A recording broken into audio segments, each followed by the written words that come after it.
Disintegration of family and social bonding, এটা আজকের যুগের একটা বড় ইয়ে। জানেন ঢাকাতে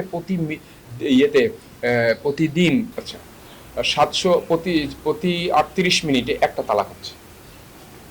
প্রতি 38 মিনিটে বাংলাদেশে, ঢাকার কথা বলছি, একটা তালাক। 2011 সালে বাংলাদেশে যত তালাক রেজিস্ট্রি হয়েছে, রেকর্ডেড হয়েছে, যেগুলো হয়নি সেগুলোর কথা আলাদা। 2011 সালে বাংলাদেশে যত তালাক রেজিস্ট্রি হয়েছে তার শতকরা 72.3 তালাক দিত পুরুষ। পুরুষ সিদ্ধান্ত নিত আমি তালাক দিব এবং দিয়েই ছাড়ত।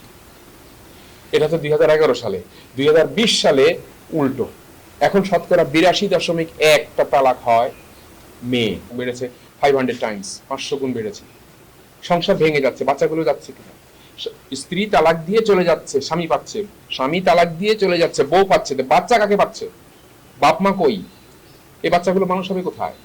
এই বাচ্চা পথে মস্তানি করে বেড়াবে না, গ্যাং কালচার করবে না, আরেকজনকে মারবে না, তো করবেটা কি? এই বাচ্চা ড্রাগস নেবে না, তো নেবে কে?